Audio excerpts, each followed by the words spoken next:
I don't know about you, but my life can get a little hectic from time to time. Running around to different appointments and obligations and dealing with just the general stress of life, it tends to make me sweat a little bit and maybe even get a little bit funky. So I use deodorant to combat all of this. Now, there are two tracks of what we use to combat the funkiness factor. One of those is deodorant, and that's what's going to deal with the smell that's produced by your body. Sweating isn't what's actually causing the smelling. It's your sweat glands producing a little bit of fat and protein mixing with the bacteria that live under your arms that's creating the smell. And deodorant is what's going to deal with that. The other tract is antiperspirants.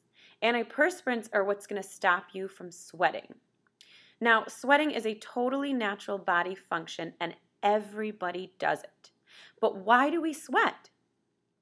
We sweat because our bodies are either getting overheated, and sweating is our body's natural cooling system, or we sweat to release some of the toxins that are stored in our body.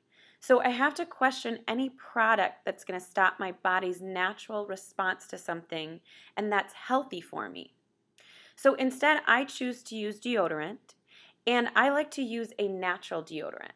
So if you look at what's in a standard antiperspirant deodorant like this one, which I do not use, the active ingredient is aluminum. And aluminum is a controversial ingredient for a few reasons. It's been linked to several diseases including cancer, Alzheimer's, and Parkinson's disease. Now, if you look around the web and look at the research, oftentimes it'll say there's inconclusive evidence to show that it's actually linked to these diseases.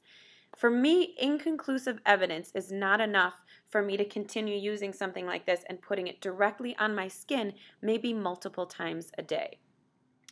On top of that, if you're looking under the warnings, of which there are many, one of them says do not use on broken skin. However, if you are shaving your armpits, which many people do, you're going to be causing little nicks to happen with the razor, and you're putting this directly into open skin, which it says not to do on here. Also, it says ask a doctor before use if you have kidney disease. Your kidneys are the big organs that are going to help get rid of the aluminum in your system that you get from the environment, and you're just adding extra here. So that's a little scary to me.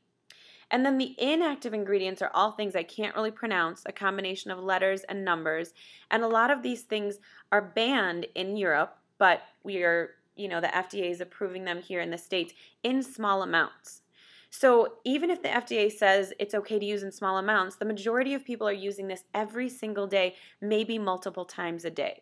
So this product to me just has enough red flags that I don't even want to mess around with it. So I decided to try making my own deodorant, and I love it. I'm obsessed with it. That's why I'm making this video. So I like to use coconut oil. 2 ingredients in this deodorant. One of them is coconut oil. Now, this one specifically is going to run you about $10, and this one isn't edible, but you can get the edible kind. It's great to use in cooking. You can use it as a creamer for coffee. You can put it in a smoothie in the morning, and it has a lot of health benefits. You can use it on your body as well. I use it as a hair conditioner, a makeup remover. You can use it as chapstick. You can use it as lotion. It has SPF 4 in it. So it's going to have a lot of uses, including deodorant. So we've got this. The other ingredient I use, baking soda. It's going to run you really cheap at the store. What you're going to do is find a small container. I found this one, a little Tupperware lying around the house. Some people even use old deodorant containers, and you can put it in there. I take a couple scoops of the coconut oil, and then I pour in some of the baking soda and mix it up until it's the desired consistency. I keep mine a little bit creamy.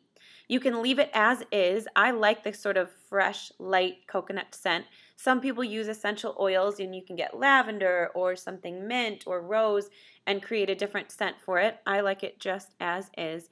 And I know exactly what it is that I'm putting on my skin.